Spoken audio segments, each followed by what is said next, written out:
Bismillah, semoga saya dalam membaca kisah dari Mas Dioseta yang berjudul Daryana Putra Sambara part ketiga, bagian prasasti desa. Semoga teman-teman di sini mengerti alur ceritanya dan bisa mengambil hikmah dan tentunya bisa terhibur ya. Mari kita mulai.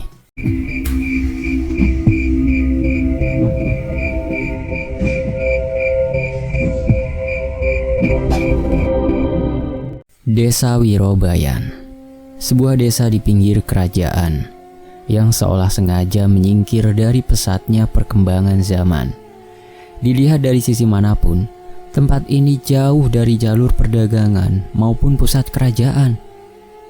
Ibu, sebenarnya milih tinggal di desa ini karena gak sengaja atau gimana toh bu? Tanyaku iseng. Biar bagaimanapun, bapak dan ibu adalah orang yang sempat merasakan kemewahan kerajaan dan memiliki andil di sana. Aku masih belum bisa percaya mereka rela meninggalkan itu semua dan tinggal di desa terpencil ini. Kowe percaya sing jenenge takdir le? Ucap ibu. Kamu percaya yang namanya takdir nak? Piye ya bu? Gimana ya bu? Kalau cuma percaya sama takdir, rasanya pingin jadi orang malas, jawabku. Ibu menggeleng dan mengelus kepalaku. Omonganmu ada benernya le, tapi Tuhan sudah menggariskan hal-hal tertentu di hidup kita. Pertemuan, perjalanan, perpisahan. Hanya saja kita yang menentukan seberapa berartinya itu semua untuk kita. Jelas ibu. Lah, terus hubungannya sama pertanyaanku apa bu? Tanyaku lagi. Ibu mulai bercerita. Sejak awal ia bersama bapak memang tidak memiliki tujuan untuk tinggal di desa ini. Terlebih saat Prabu Arya masih hidup. Bapak masih sering menemani sahabatnya itu untuk sering ke istana. Saat mengungsi di kerajaan ini, Raja Indrajaya sudah menyediakan tempat terbaik untuk bapak dan ibu di istana. Tapi ibu sangat mengerti. Bapak bukanlah orang yang betah tinggal di tempat mewah seperti itu. Lah piye yo? We cilik, sejak kecil bapakmu itu hidupnya di hutan, ucap ibu. Yang benar bu. Sekali lagi aku kaget mendengar cerita ibu. Ibu juga kurang tahu dengan jelas masa kecil bapak. Tapi firasat ibu, kamu akan mengetahuinya kelak, balas ibu. Ibu bercerita saat itu mereka sempat tinggal di istana. Bapak mengembara berkeliling desa di wilayah kerajaan Indrajaya. Ia terhenti di sebuah sungai yang membelah sebuah hutan. Sungai itu tidak jauh dari desa ini. Ia bertemu dengan warga desa yang tengah mencari hasil hutan keluarganya. Bapak mengikuti mereka dan menemukan desa ini. Desa yang sepertinya tidak tersentuh oleh kerajaan. Bapak takjub ketika melihat desa yang sangat sederhana ini bisa dihidupi oleh alam. Mereka makan dari hasil hutan, minum dari aliran sungai dan mata air. Terlebih, mereka tidak terdampak oleh perang. Bapak meminta izin untuk tinggal di desa ini kepada Raja Indrajaya. Tapi Raja Indrajaya menolak. Ada alasan desa itu tidak tersentuh oleh kerajaan. Ada sesuatu yang bisa menghancurkan kerajaan Indrajaya ternyata tersembunyi di desa ini. Tetapi walau berkata begitu, Raja Indrajaya sendiri belum mengetahui tentang apa yang tersembunyi di sana. Menghancurkan kerajaan? Tanyaku bingung. Ibu mengangguk dan melanjutkan ceritanya. Bapak pun mencari tahu tentang ramalan itu dan menemukan sebuah prasasti. Ada aksara aneh yang bahkan belum pernah Bapak lihat. Namun karena sangat ingin tinggal di desa ini, Bapak bersemedi di sana dan mencari petunjuk mengenai isi prasasti ini. Setelah 21 hari, akhirnya Bapak mendapatkan petunjuk. Bapak pun melapor ke Raja Indrajaya. Bapak menceritakan kebenaran tentang ramalan itu. Semua ditunjukkan oleh prasasti yang ia temukan. Dan benar, sesuatu di desa itu akan menghancurkan kerajaan Indrajaya. Terus kenapa bapak masih milih tinggal di sini bu? Aku semakin penasaran. Sabar tole, ibu selesaiin dulu ceritanya, balas ibu. Aku menggaruk kepalaku dan kembali mendengarkan cerita ibu. Ramalan itu benar. Sesuatu yang tersembunyi di desa ini akan menghancurkan kerajaan Indrajaya. Tapi bukan saat itu. Bukan saat kerajaan dipimpin dengan adil dan bijaksana. Tapi ada saatnya di mana kerajaan Indrajaya dikuasai oleh hawa nafsu dan niat buruk. Sesuatu yang berada di desa inilah yang akan menghancurkan kerajaan ini. Berarti prasasti itu menyembunyikan kekuatan yang luar biasa ya Bu? Tanyaku. Mungkin saja, tapi Bapak menganggap itu sebagai hal baik dan memaksa untuk tinggal di desa ini. Jelas Ibu. Raja Indrajaya percaya dengan cerita Bapak. Ia pun setuju bila memang itu faktanya, maka hal itu merupakan hal baik. Walau sudah tinggal di desa ini, Raja Indrajaya dulu tetap menyediakan tempat untuk Bapak dan Ibu di istana sampai aku lahir. Sampai akhirnya perang usai, Bapak dan Ibu akhirnya menetap di desa ini sebagai orang biasa. Kami beruntung, Le. Raja Indrajaya mau mengerti keinginan kami, ucap Ibu. Sekali lagi aku melamunkan cerita tentang kehidupan Bapak dan Ibu saat di istana dulu. Walau aku bahagia tinggal di sini, tapi rasa penasaran tetap saja ada. Bu, sering-sering ceritain kisah Ibu sama Bapak di zaman dulu ya. Putra seneng dengerinya, pintaku. Ibu mengelus rambutku lagi. Ibu takutnya kamu jadi tidak bersyukur dengan kehidupan kita dan mendambakan kehidupan di istana, balas Ibu. Aku menggeleng dan menggenggam tangan Ibu. Putra yakin kehidupan yang dipilihkan oleh Bapak dan Ibu adalah yang terbaik. Putra hanya ingin ikut merasakan kisah Ibu sama Bapak dulu, ucapku lagi. Saat itu wajah Ibu seolah menerawang sambil sedikit tersenyum. Wah, nanti Ibu ceritain gimana dapletnya bapakmu itu, ucap Ibu semangat. Ibu tidak berniat menceritakan itu hari ini, tapi tidak masalah. Cerita-cerita itu akan menjadi alasanku untuk pulang setiap selesai melakukan perjalanan. Sementara itu, sejak saat ini, aku melihat desa ini dengan berbeda. Bukan lagi desa terpencil di pinggir kerajaan, tapi desa ternyaman dan teraman yang dipilihkan kedua orang tuaku sebagai tempatku tumbuh. Hei putra, ngelamun aja.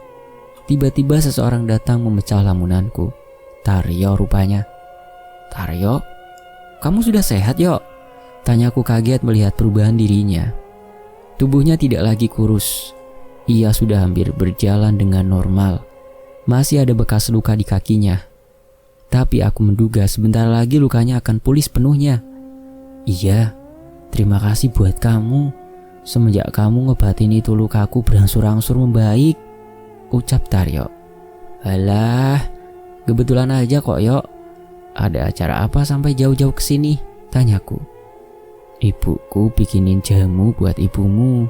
Sekalian mampir, sudah lama aku ndak ketemu ibumu, jawabnya. Aku pun segera mengajaknya masuk ke dalam rumah bertemu ibu. Ibu menerima dengan senang hati jamu buatan Bokmi dan menggantinya dengan beberapa lauk yang ada di rumah. Jangan capek-capek Yole. Kakimu itu loh belum benar-benar pulih, gojang ibu. Sudah kok Nyai. Saya sudah sering jalan-jalan sama ibu juga. Nanti juga setelah ini saya mau jalan-jalan ke alun-alun. Sudah lama tidak ke sana, ucap Taryo. Alun-alun? Ya sudah, nanti aku temenin Yok, ucapku. Beneran? Wajah Taryo terlihat senang. Iya, gak apa-apa kan Bu? Tanyaku pada ibu. Gak apa-apa, jangan pulang malam-malam, nanti Bokmi khawatir, balas ibu. Iya Nyai, habis ini saya mampir rumah dulu, nganter lauk ini sekalian minta izin, balas Taryo. Aku pun bersiap sebentar dan pergi menemani Taryo. Mendengar cerita ibu tadi, aku jadi ingin berkeliling dan melihat-lihat desa ini. Sejak aku kecil, desa ini memang tidak terjamah oleh perang. Tidak ada perekrutan prajurit dan relawan perang di desa ini. Banyak anak muda yang merantau ke desa sekitar kerajaan untuk mendapat kesempatan hidup yang lebih baik. Taryo terlihat bersemangat saat mencapai alun-alun. Walau disebut alun-alun, sebenarnya tempat ini hanya lapangan biasa yang menjadi tempat berkumpulnya warga yang ingin bertukar hasil panen. Tempat ini ditandai dengan sebuah candi kecil yang berada di tengahnya. Berbagai macam orang berkumpul di sini untuk bertukar hasil panen dan kerajinan. Setiap ada saudagar yang kembali dari perjalanan, mereka selalu diserbu oleh warga desa yang tidak mau kehabisan barang, mulai dari kain, keramik, hingga berbagai macam barang yang tidak tersedia di tempat ini. Tapi, di tengah-tengah keramaian itu tiba-tiba, Taryo terdiam menatap sesuatu. "Yok, kenapa bengong?" tanyaku. "Oh, enggak Put, itu perempuan itu kenapa kelihatan takut ya?" tanya Taryo. Aku memperhatikan ke arah yang ditunjukkan oleh Taryo. Benar, ada seorang perempuan di sana. Ia memegangi bajunya yang terlihat sobek dengan wajah takut, seolah bingung. Sepertinya di tubuhnya juga terdapat beberapa luka. Aku sempat mengira dia adalah seorang perempuan yang terpisah dari anggota keluarganya. Tapi tak lama setelah kami memperhatikannya, tiba-tiba terdengar suara derap langkah kuda mendekat. Seketika, firasatku menjadi tidak enak. Ada seorang prajurit berkuda mendekat ke alun-alun dengan membawa sebuah tombak di tangannya. Warga menjadi riuh, berhamburan, berusaha menghindari prajurit itu. "Minggir!" teriak prajurit itu. Mereka melihat perempuan yang ketakutan itu dan mengejarnya. Sebuah tombak besar diangkat dan diarahkan ke perempuan itu. "Mati kau!" teriak prajurit itu sembari melemparkan tombak itu kepada perempuan yang masih berusaha melarikan diri. Tombak itu melesat menuju tubuh wanita lemah itu. Spontan aku berlari ke arahnya, namun terlambat. Walau sudah berusaha menghindar, tombak itu tetap mengenai bahu wanita itu. Prajurit itu meminta sebuah tombak lagi pada bawahannya dan bersiap melemparkan lagi. Tolong, ada yang mati!" Taryo membuat kericuhan hingga warga di alun-alun itu berhamburan lagi dan membuat prajurit itu kebingungan. Aku tidak menyia-nyiakan kesempatan ini dan menarik wanita itu bersembunyi di belakang salah satu bangunan di sana. Taryo yang memperhatikan pun segera menyusulku. "Gimana keadaannya Mas Putra?" tanya Taryo. Aku memeriksa perempuan itu yang meringis menahan sakitnya. Perempuan itu juga tahu bila dia menangis atau berteriak, prajurit-prajurit itu pasti akan menemukannya. Aku merobek kain yang ada di bajuku dan mengikatkannya di bahu wanita itu untuk menghentikan pendarahan di bahunya. Sayangnya, sepertinya itu tidak cukup. "Kamu itu sebenarnya siapa toh? Lah kok sampai dikejar-kejar prajurit itu?" tanya Taryo panik. Perempuan itu menahan tangisnya dan berusaha menjawab pertanyaan kami. Aku nggak tahu. Aku cuma perempuan desa biasa. Tiba-tiba mereka menculikku dan..." "Keluar!" terdengar teriakan prajurit itu dengan beberapa derap langkah kuda yang semakin banyak. "Shh!" Aku menahan perempuan itu untuk berbicara dan terus bersembunyi bersama Taryo. Sesekali aku mengintip ke arah mereka. Jelas dari pakaiannya itu adalah prajurit kerajaan Indrajaya. Tapi ada masalah apa sampai mereka mengejar perempuan ini? "Kamu mencuri atau berbuat salah sama mereka?" tanyaku. Perempuan itu menggeleng. Ia berbicara sambil terisak menahan tangisnya. "Prajurit-prajurit itu memasuki desaku. Mereka meminta mengumpulkan perempuan-perempuan untuk dibawa ke kerajaan. Tapi itu semua bohong. Mereka membawa kami ke kemah tersembunyi di hutan dan menjadikan kami sebagai pelampiasan nafsu mereka," cerita perempuan itu. Aku menelan ludah mendengar ceritanya. Dari tangisan dan tatapan matanya sulit untuk mengatakan bahwa perempuan ini berbohong. "Mas, lah terus gimana ini Mas?" tanya Taryo bingung. "Kita sembunyi. Mungkin dia dikejar karena prajurit itu takut dia menceritakan ini ke prajurit kerajaan lain atau ke warga desa," balasku. Taryo mengangguk setuju. Kami berniat bersembunyi sampai prajurit itu pergi. Namun ternyata rencana kami tidak semulus itu. "Keluar! Jangan berani-berani menyembunyikan pemberontak. Hukumannya mati," teriak prajurit itu. Salah seorang prajurit lain menarik warga desa dan memaksanya untuk berbicara. "Keluarkan perempuan itu," teriaknya. Ampun, Den. Saya tidak tahu apa-apa. Seorang bapak tua yang tengah membereskan dagangannya menjadi sasaran kekesalan prajurit itu.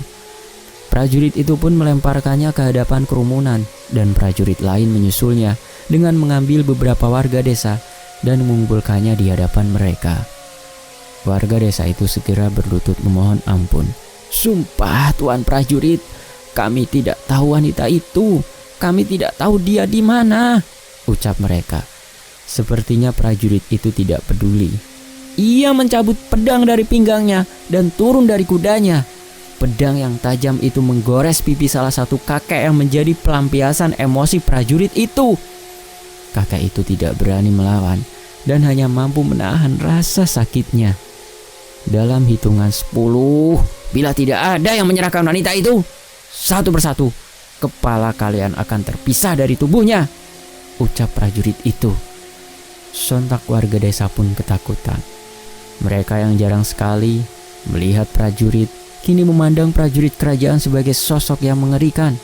1, 2. Prajurit itu mulai menghitung sembari memainkan pedangnya dan menggoreskannya di tubuh warga desa. Darah pun menetes dari pipi, leher, dan bagian tubuh mereka. Aku tidak sanggup lagi melihat pemandangan itu. Taryo, titip ya. Jangan keluar sampai benar-benar aman. Apapun yang terjadi, jangan keluar, ucapku. Kamu mau ngapain, Put? Jangan nekat, Put, tolak Taryo. Aku melepas tangannya dan mengendap-endap ke kerumunan warga desa. 10. Rupanya kalian tidak sayang nyawa, ucap prajurit itu kesal. Ia pun menjambak rambut kakek itu dan bersiap memenggalnya di hadapan warga desa lain. Tapi sebelum itu terjadi, aku menembus kerumunan dan berhadapan dengannya. Perempuan itu sudah pergi. Dia pergi melalui hutan utara, teriakku. Prajurit itu pun menahan pedangnya dan mengarahkannya padaku. Jangan bohong kau bocah, teriak prajurit itu. Aku tidak takut. Aku pun berjalan meninggalkan kerumunan warga dan mendekat ke arah prajurit itu. Tanya saja mereka, tidak ada satupun yang mengetahui keberadaannya. Itu karena perempuan itu sudah kabur, ucapku lagi. Aku tahu kau berbohong dan kau tahu akibatnya. Kau dan seluruh keluargamu akan dihukum mati karena berkhianat pada kerajaan, balasnya. Semudah itu ia mengatakan hukuman mati. Sebenarnya apa gunanya prajurit kerajaan? Bukankah harusnya mereka melindungi rakyatnya? Aku yang kesal kini malah tertawa di hadapannya. Hukuman mati? Bukankah kalian yang seharusnya mendapatkan hukuman? Ucapku. Bocah, jaga mulutmu, teriak prajurit lain. Mengumpulkan wanita muda dengan dalih dibawa ke kerajaan. Tapi kalian malah membawa mereka ke markas tersembunyi di tengah hutan dan menjadikan mereka pelampiasan nafsu. Bagaimana jika pihak kerajaan mendengar cerita ini? Ucapku sembari tertawa. Brengsek, bocah ini tidak bohong. Dia sudah berbicara dengan perempuan itu. Kejar dia! Mendengar ucapan itu, beberapa prajurit menaiki kudanya untuk mengejar ke hutan utara. Masih ada sekitar 10 prajurit lagi yang berada di alun-alun ini. Mereka semua mengelilingi warga desa dan melarangnya untuk meninggalkan tempat ini. Bukannya takut, prajurit itu malah menertawakanku. Apa salahnya? Kami sudah berperang mempertaruhkan nyawa kami. Saat peperangan, kami mempunyai budak perang untuk memenuhi nafsu kami. Sekarang keadaan damai. Sudah sepantasnya mereka ikut berbakti pada kerajaan dengan memuaskan kami. Ucapnya dengan bangga. Aku benar-benar tidak habis pikir. Apa benar sekelam itu masa-masa peperangan? Yang ku tahu, perang adalah cara untuk melindungi wilayah agar rakyat bisa hidup dengan tenang. Tapi budak perang itu tidak sepantasnya ada. Kalian sinting, ucapku. Kau yang masih polos bocah. Sekarang semua warga di sini sudah mendengar ucapanmu. Demi menjaga reputasi kami, maka seluruh warga yang ada di tempat ini harus mati, ucapnya. Seketika seluruh warga pun berlutut meminta ampun padanya. Ampun Tuhan, kami tidak akan mengatakan apapun Tuhan, ucap mereka. Terlambat. Salah satu prajurit menarik paksa seorang ibu dan hendak menusuk tubuhnya dengan pedangnya. Spontan aku mengambil batu dan melempar sekuat tenaga ke kepalanya hingga tak sadarkan diri. Bocah brengsek! Prajurit yang di hadapanku pun bersiap menyerangku. Mungkin aku bisa mengalahkannya, tapi bagaimana dengan warga desa yang lain? Entahlah, sepertinya aku harus mengambil cara pengecut ini. Ilmu prajurit itu tidak hebat. Dengan mudah aku bisa menangkap tangannya, merebut pedangnya, dan menghunuskannya tepat di lehernya. Sedikit saja pedang kalian menyentuh mereka, dia akan mati, teriakku. Bocah brengsek, hukuman mati untukmu. Berani melawan prajurit kerajaan, sama saja kau melawan raja, ancamnya. Aku tidak gentar dan semakin menempelkan pedang itu ke lehernya, hingga mulai meneteskan darah. Prajurit lain pun mundur melihat itu. Aku tidak bercanda. Coba saja kalau berani. Setelah kubunuh manusia biadab ini, akan kuhabisi kalian, ucapku kesal. Salah seorang prajurit tidak gentar dengan ancamanku. Ia tetap mencoba menusukkan pedang itu pada warga desa. Aku pun tidak takut. Aku menarik pedang di tanganku dan mengayunkannya ke tangan prajurit yang kusandra hingga terputus. Ah, sakit! Teriaknya. Kalian pikir aku bercanda? Ucapku. Sudah, lepaskan saja mereka. Aku tidak mau mati. Ucap prajurit yang kusandra. Sepertinya memang dialah yang memimpin prajurit lainnya di tempat itu. Tetapi mereka tahu semuanya, bantah prajurit lainnya. Berisik, aku tidak mau mati. Lepaskan mereka, ucapnya lagi. Ternyata prajurit ini sepengecut itu. Aku penasaran bagaimana dia bisa bertarung di medan perang. Prajurit lainnya pun menurut. Mereka menyarungkan pedang mereka kembali dan meninggalkan warga desa. Sudah, sekarang lepaskan aku, rengeknya. Belum. Semuanya, tinggalkan tempat ini. Kosongkan alun-alun, perintahku pada warga. Mereka pun berhamburan pergi meninggalkan tempat ini. Warga yang tinggal di sekitar alun-alun tidak ada yang kembali ke rumah. Mereka semua mengungsi ke tempat yang jauh dari alun-alun. Saat tempat mulai kosong, aku memerintahkan semua prajurit turun dari kudanya dan meninggalkannya di sini. Aku takut mereka akan kembali dengan cepat sebelum kami warga desa memutuskan harus apa. Mereka pun menurut. Rupanya ucapan prajurit pengecut itu juga mereka dengarkan. Mereka meninggalkan alun-alun setelahnya. Dan akhirnya aku melepaskan prajurit itu dan mengancamnya. Kalau kalian berani kembali lagi ke tempat ini, kaulah yang akan kucari dan kuhabisi, ancamku. Ia berjalan menjauh dariku. Namun aku tidak yakin ia akan menurut. Dan benar saja, tak berapa lama ia berbalik dan tertawa. Tidak, kami tidak akan kembali. Kami memang masih di sini. Serang! Teriaknya tiba-tiba. Rupanya prajurit-prajurit tadi hanya pura-pura meninggalkan desa. Mereka hanya memutar dan mengincarku dari segala sisi. Sebenarnya, aku pun sudah menduga ini akan terjadi. Sebuah pedang mengayun ke arahku. Aku menahannya dan menebas salah satu kaki prajurit itu untuk melumpuhkannya. Setelahnya, aku kembali menatap ke prajurit pengecut itu sembari menghunuskan pedangku. Kau yang minta, ancamku dengan kesal. Bunuh bocah itu, jangan sampai ia mendekat. Prajurit pengecut itu pun panik. Prajurit-prajurit lainnya pun mengikuti perintahnya dan melindunginya. Aku yang tengah kesal pun menghadapi prajurit-prajurit itu sekuat tenaga. Kewalahan? Jelas tentu saja. Tapi semakin lama aku bertarung, aku merasa semakin mengerti pola serangan prajurit-prajurit ini. Satu persatu, aku berhasil mengincar kaki mereka dan melumpuhkannya. Setidaknya aku masih tidak ingin membunuh manusia, apalagi mereka prajurit kerajaanku sendiri. Sayangnya keadaan semakin genting, tapi aku masih terus bisa menerobos prajurit-prajurit itu. Mereka setengah mati melindungi prajurit pengecut itu. Setidaknya aku harus menangkapnya lagi agar bisa membuat mereka menahan serangan mereka. Setelah kau mati, akan kucari ibumu, ayahmu, anggota keluargamu, dan kupastikan mereka akan mati dengan mengenaskan, ucap prajurit itu. Saat itu emosiku terbakar. Ku terobos prajurit yang menyerangku dan menusukkan pedangku sekuat tenaga ke perut prajurit itu. "Takkan ku biarkan siapapun mengancam keluargaku," balasku. Prajurit itu pun memuntahkan darah dari mulutnya.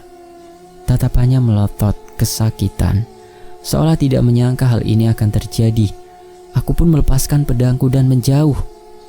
Prajurit itu hanya terus menunjuk ke arahku sembari meminta teman-temannya untuk membunuhku. Namun setelahnya, ia terbaring tak sadarkan diri dengan mata yang masih terbelalak. Sisa prajurit lain kembali menyerangku dengan tanpa ampun. "Sudah cukup, aku tidak mau membunuh lagi," teriakku.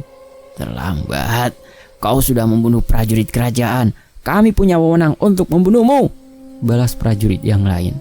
Mereka benar-benar kesal. Tapi di balik itu aku merasakan ada rasa takut di mata mereka. Begitu juga denganku. Rasa bersalah atas kematian prajurit tadi membuat tanganku gemetar. Kini rasanya begitu sulit menahan serangan prajurit-prajurit yang sebenarnya telah terluka ini. Mereka memojokkanku ke pinggir hutan. Kini tubuhku penuh dengan luka goresan pedang mereka. Nafasku pun terengah-engah. Staminaku mulai habis dan rasa bersalah juga menghantuiku. Hal itu mengakibatkan aku semakin kewalahan menahan serangan mereka. Akhirnya sebuah serangan lolos mengarah dengan tajam ke leherku, seolah sudah bersiap memisahkan kepalaku dari tubuhku.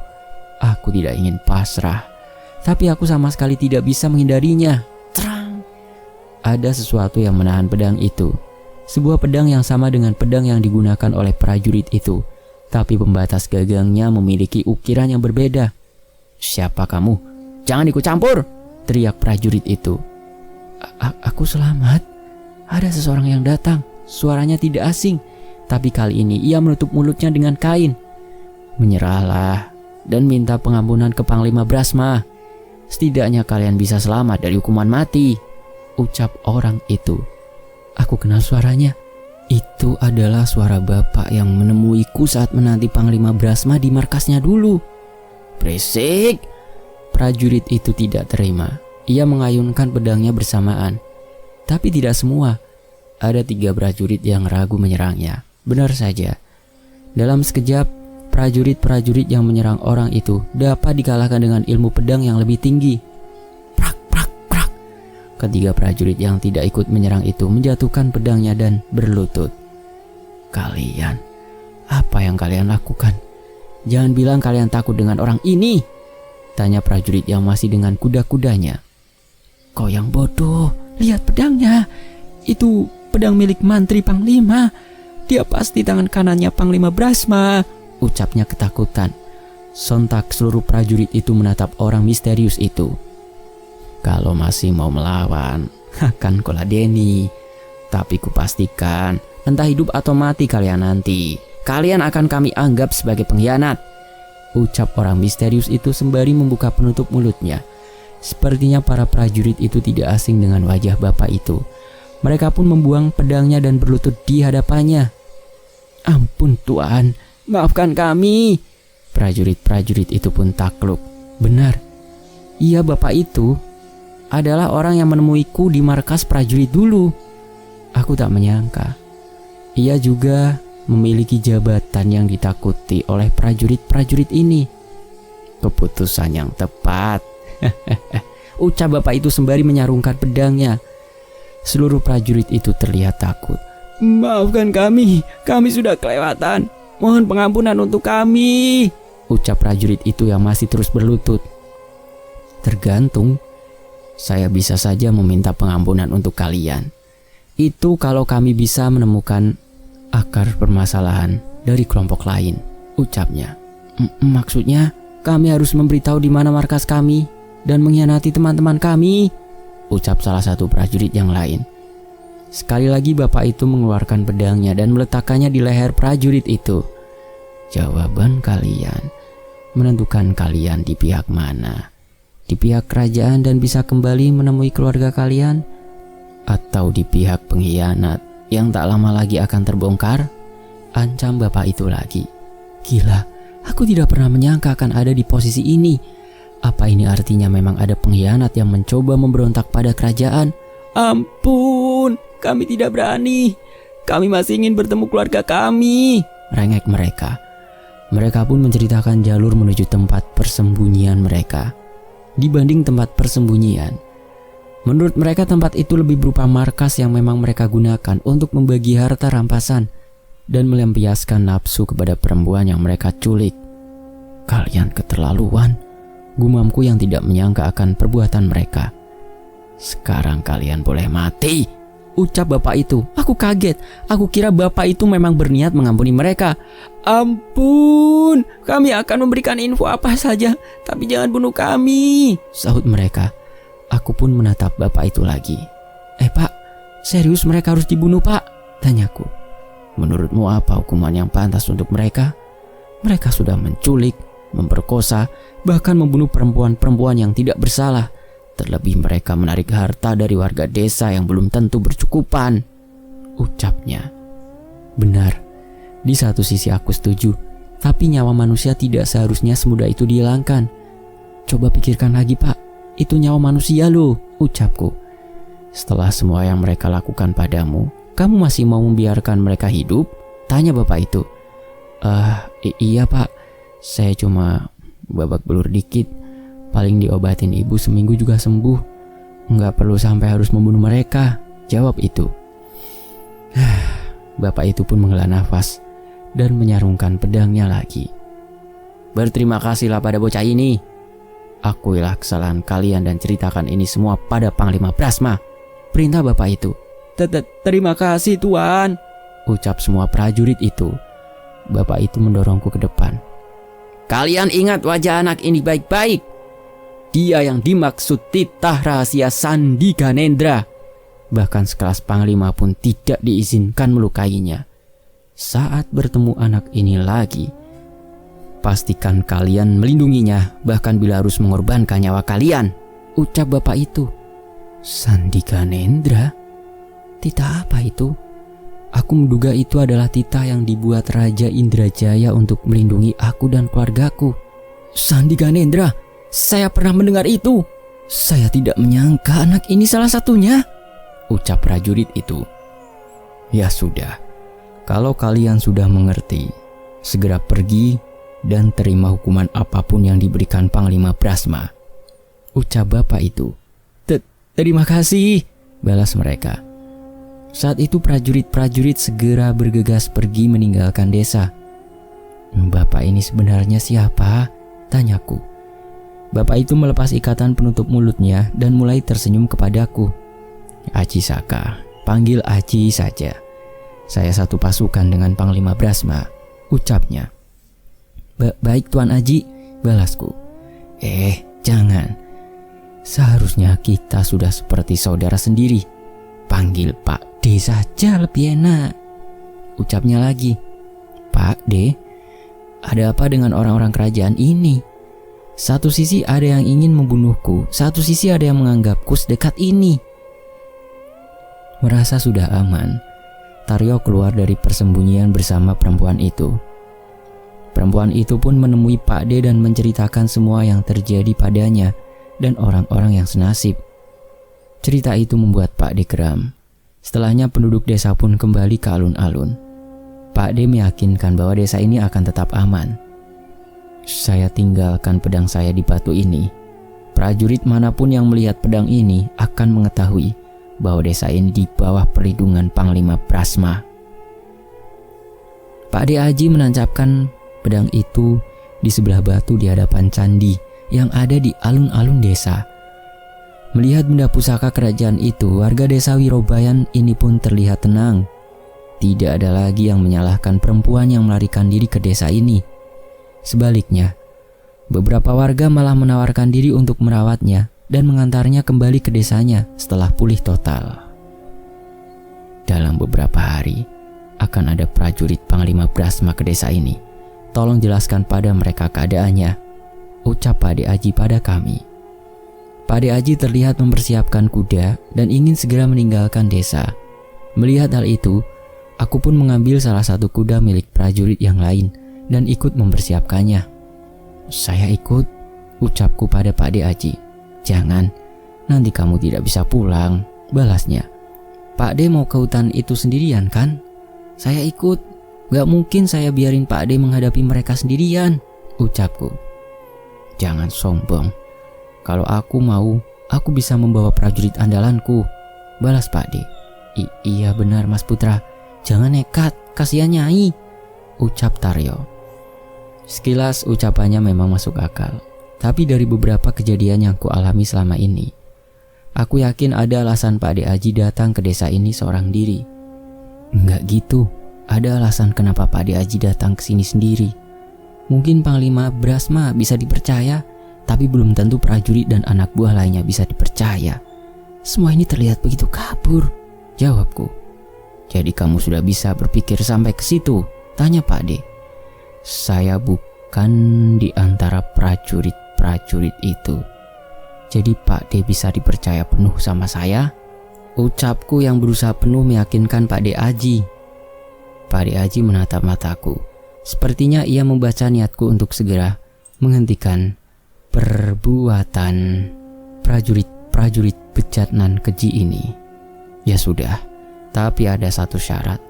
Bila keadaan semakin bahaya, bahkan bila nyawaku terancam, segera melarikan diri dan jangan pedulikan apapun, termasuk nyawaku. Paham? Kata Pak De. Tapi syarat itu tidak bisa ditawar. Jika tidak bersedia, lebih baik kau tinggal di sini, ucapnya. Aku berusaha mengerti niat baik dari syarat itu. Semoga saja kami tidak akan bertemu keadaan seperti itu. Kuda kami pun siap. Beberapa warga membawakan bekal untuk kami. Sedari tadi aku melihat Taryo sempat menghilang. Namun saat akan berangkat, ia tiba-tiba menghampiriku dengan terengah-engah. Sudah kupamitkan pada ibumu. Ini titipan dari ibumu, ucap Taryo sembari mengatur nafasnya. Sebuah tas kain berisi perlengkapanku aku terima dari Taryo. Ada beberapa bungkus daun pisang yang berisi masakan ibu dan sebuah pedang pemberian Panglima Mardaya. Taryo, bisa-bisanya kamu. Kakimu itu loh belum pulih yok, balasku. Udah Put, gak usah dipikirin. Kalau kakiku bisa dikorbankan untuk menambah kemungkinanmu untuk selamat, aku gak bakal mikir Put, ucap Taryo.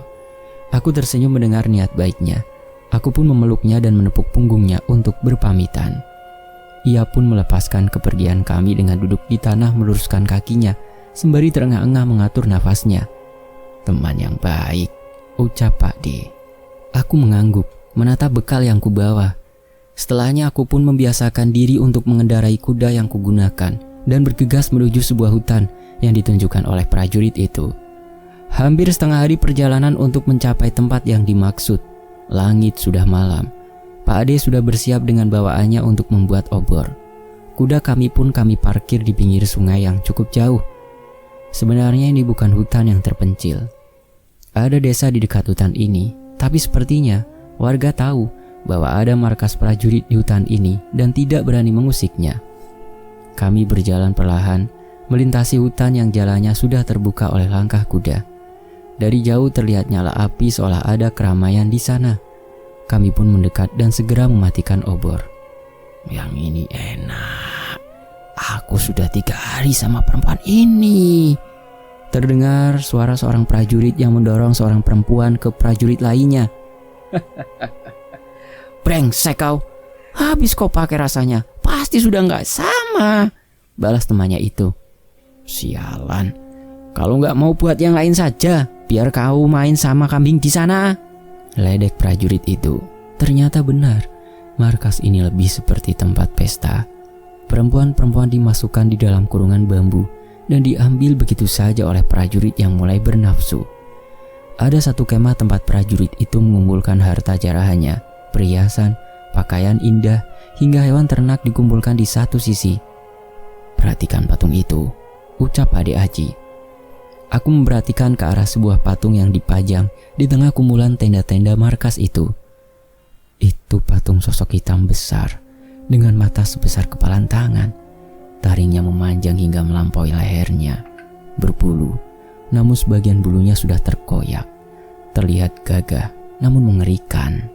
Ada ubur rampe, sesaji, dan bahkan tumbal kepala kambing di sebuah altar batu tepat di hadapan patung itu.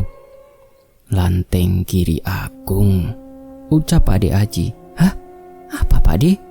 tanyaku yang tidak mendengar jelas ucapan Pak De Aji. "Siluman penunggu salah satu gunung terbesar di Setra Geni. Dia mampu memberi ilmu hitam pada penyembahnya," jelas Pak De Aji. "Berhala?" tanyaku. Pak De mengangguk. Ia pun menjelaskan bahwa prajurit-prajurit itu tidak takut dengan apapun selama berada dekat dengan patung itu. Sesaji dan tumbal yang mereka berikan memberi mereka perlindungan. "Ampun, sudah hentikan, sakit!"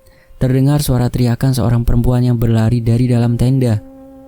Bukannya berbelas kasihan, seorang prajurit berbadan besar yang bersama dengannya malah menjambaknya dan membanting wajahnya ke tanah. Wanita itu setengah telanjang. Ada goresan senjata tajam yang tidak sedikit di tubuh wanita itu. "Gila si Broto, kalau perempuan sudah main dengan dia, sudah pasti cacat," gumam prajurit lain. Sayangnya, mereka tidak peduli dan tetap pada kesibukannya masing-masing. Mulai dari membakar daging, menikmati perempuan, hingga ada yang bersemedi di depan patung itu. Jelas, aku melihat dengan jelas kekuatan hitam yang mirip dengan prajurit yang bertarung bersama pengawal Denpira. Aku sedikit melihatnya pada prajurit yang tadi, namun tidak sepekat mereka. "Bosan, aku sudah bosan dengan mereka. Aku mau permainan yang lebih." Prajurit bernama Broto itu melemparkan perempuan yang sudah lemah tak berdaya itu ke tanah. Tubuhku gemetar. Rasanya aku ingin segera ke sana dan menghajar prajurit bernama Broto itu. Tapi ia tidak sendirian. Ada prajurit lain yang keluar dari kemah dan melakukan hal serupa. "Aku juga bosan dengan mereka. Lakukan yang lebih menarik," teriaknya. Semua prajurit itu pun berkumpul.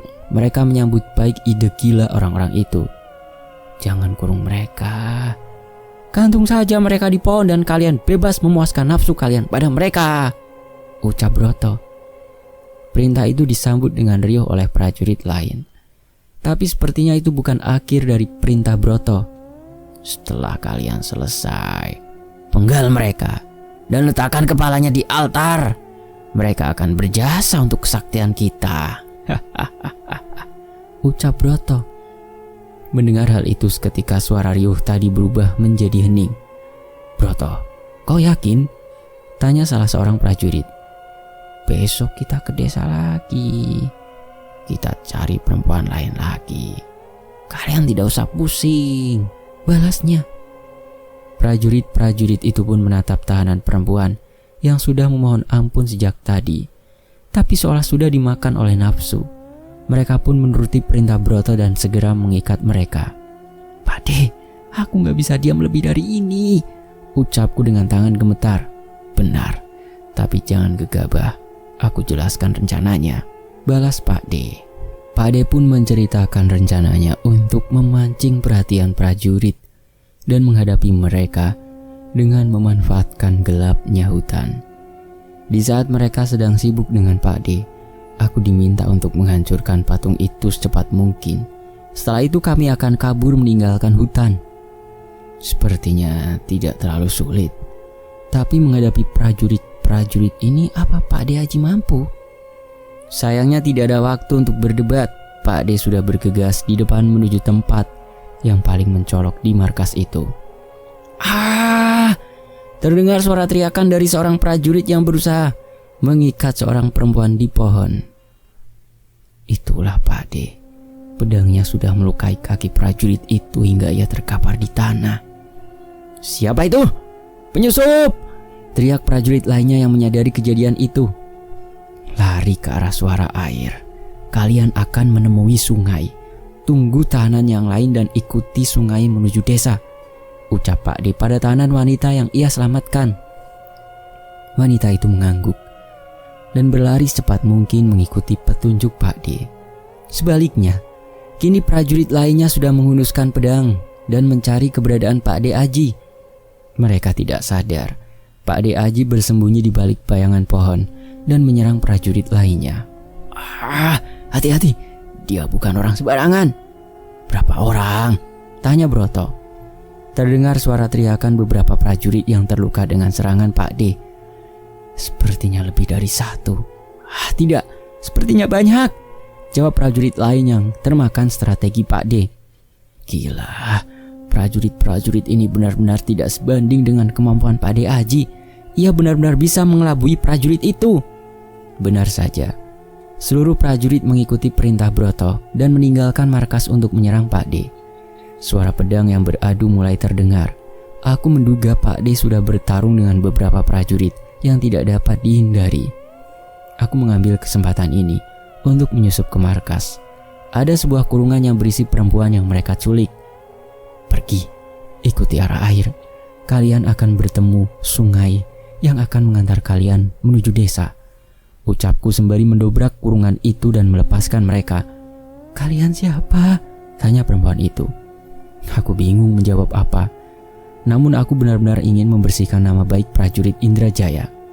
Kami prajurit kerajaan Indrajaya yang akan menghukum penjahat perang seperti mereka, jawabku. Mereka pun mengerti maksudku dan segera berlari mengikuti arahanku. Setelahnya, aku juga melepas semua hewan ternak yang semoga saja dapat mengecoh mereka. Terakhir adalah patung ini. Patung menjijikan yang membuat para prajurit termakan oleh hawa nafsu. Aku menggenggam sebuah palu besar yang kutemukan di salah satu tenda perlengkapan milik para prajurit. Di hadapan patung itu, aku bersiap mengayunkan palu besar untuk menghancurkannya. Tapi tiba-tiba perasaanku tidak enak. Benar saja, sebuah kapak besar melayang ke arahku dari salah satu sudut kemah. Sudah kuduga, kalau ada yang diincar di tempat ini, pasti adalah patung ini, ucap seseorang yang kembali ke tempat ini. Aku kurang beruntung. Dia adalah Broto, prajurit berbadan besar yang ditakuti oleh prajurit lainnya. Perbuatan kalian sudah ketahuan. Lebih baik kalian menyerah, ucapku. Menyerah? Kami tidak selemah itu. Kami sudah sangat siap untuk menghadapi siapapun, bahkan jika para patih ikut turun tangan, ucapnya sombong. Dia tidak berkelakar.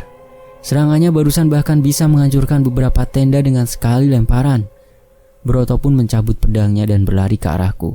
Aku pun melepaskan palu yang kugenggam dan menggantinya dengan pedang yang diberikan oleh Panglima Mardaya. Terang! Suara pedang beradu. Tapi tidak seperti biasa.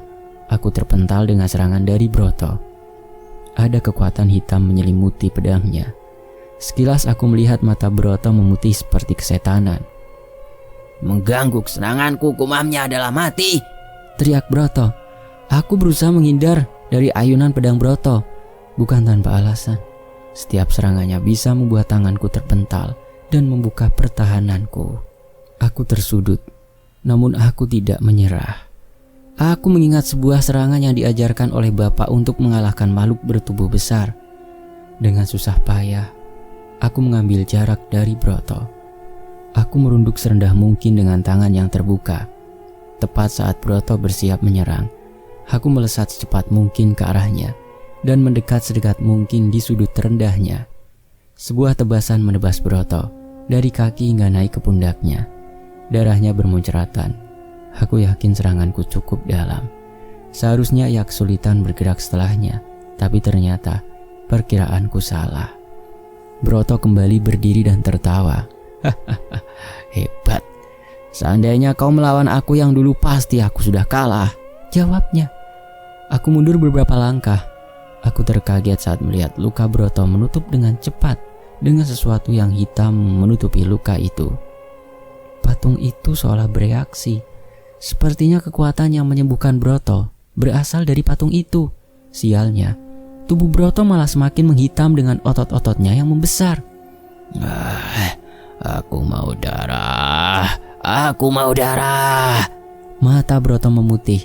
Ia semakin bernafsu untuk membunuhku. Pedang kami kembali beradu. Sekali lagi aku terpental lebih jauh. Tapi dengan cepat tiba-tiba Broto sudah berada di hadapanku, sembari mendaratkan kepalan tangannya di wajahku. Darah segar bermunceratan dari mulutku. Aku terkapar dengan sebuah pukulan dengan kekuatan yang mengerikan. Aku bergegas berdiri, sementara Broto mulai mendekat ke arahku lagi. Dengan susah payah, aku menahan dan menghindari serangan Broto. Namun aku tahu ini hanya sementara. Aku mengharapkan pertolongan dari Pak D, tapi suara pedang yang beradu masih menggema dari balik bayangan hutan. Bayangan, tunggu, mungkin aku bisa mengikuti cara Pak D. Aku mencoba mengatur nafasku dan kembali membuat jarak. Tidak lagi mengincar Broto, tapi aku mengincar titik buta darinya dan bersembunyi di antara bayangan benda yang ada di sana. Keluar kau bocah tengik, kepalamu akan kupersembahkan untuk Ndoro Lanteng Giri Agung, teriak Broto. Berhasil, ia tidak menyadari keberadaanku. Dengan hati-hati aku mengincar titik butanya dan menyerangnya dengan tajam. Aku gagal. Broto segera menyadari keberadaanku dan menendangku sekuat tenaga hingga menghancurkan sebuah tenda. Aku berusaha sekuat tenaga menahan rasa sakitnya agar tidak memuntahkan darah sekali lagi. Aku mencari pegangan untuk kembali berdiri, tapi tiba-tiba tanganku memegang benda yang aneh. Rasanya seperti menyentuh manusia, tapi terasa basah. Kepala. Ada kepala bagian tubuh perempuan di sekitarku. Aku ingat, ini adalah tenda yang Broto gunakan untuk melampiaskan nafsunya pada wanita itu. Badanku lemas. Tubuhku pucat melihat jasad wanita yang tercerai-berai di tenda itu. Dan itu tidak hanya satu. Biadab, ini perbuatanmu, tanyaku menahan geram. Mereka hanya mainan yang rusak. Tugas mereka selanjutnya adalah menjadi makanan Ndoro Lanteng Giri Agung, ucap Broto. Aku terbakar oleh amarah. Aku menyalurkan semua tenagaku pada pedangku dan mengayunkan ke arah Broto. Serangan kami kembali beradu. Namun dengan semua tenaga yang kupunya, aku bisa mengimbangi serangannya. Manusia biadab. Kau anggap apa nyawa manusia? Teriakku. Kini pedangku mampu mementalkan serangan Broto hingga tubuhnya terbuka. Aku pun menggunakan kesempatan itu untuk menusukkan pedangku ke tubuhnya. Pedangku melukai organ tubuhnya hingga darah bermuncratan dari mulutnya. Brengsek. Walaupun kesakitan, tapi seketika itu juga luka Broto kembali sembuh. Tapi aku tidak mau berhenti.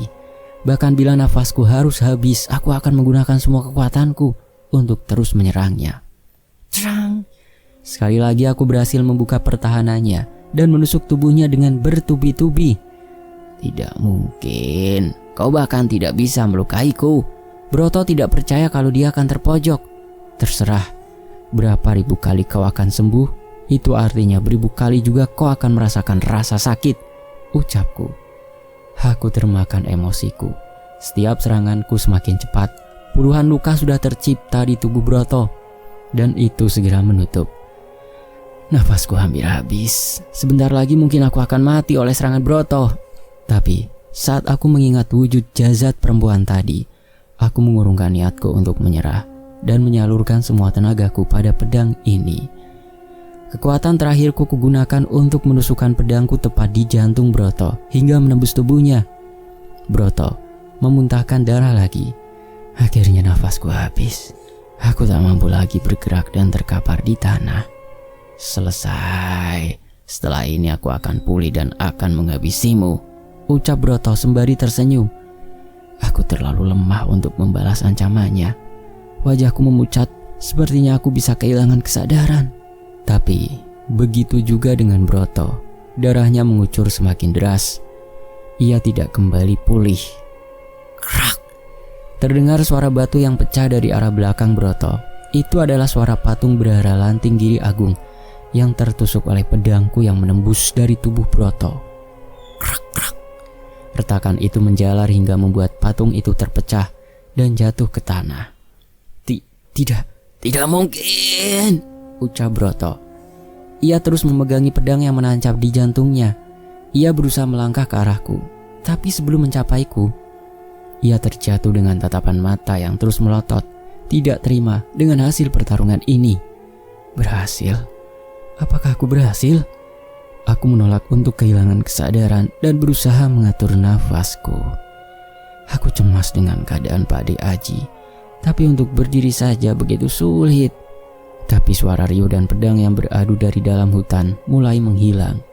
Aku tidak yakin dengan apa yang terjadi, tapi firasatku mengatakan dengan hancurnya patung ini, prajurit-prajurit itu juga mengalami dampaknya. Entah berapa lama aku terbaring di tanah. Suara peperangan di dalam hutan sudah benar-benar menghilang. Samar-samar, aku mendengar suara langkah kaki yang mendekat. Aku hanya mampu menoleh ke arah suara itu berasal. Sesuatu yang datang dari dalam kegelapan saat itu membuatku tersenyum. Pak De selamat? Tanyaku. Iya, Pak De Aji selamat setelah menghadapi seluruh prajurit itu seorang diri. Aku yakin itu bukan sekedar kesaktian. Strategi yang ia gunakanlah yang membuatnya mampu mengulur waktu hingga aku menyelesaikan tugasku. Kerja bagus. Sekarang kita harus segera pergi dari sini, ucap Pak De. Pak De, apa kita menang? Tanyaku padanya yang susah payah membopong tubuhku yang benar-benar sudah kehabisan tenaga.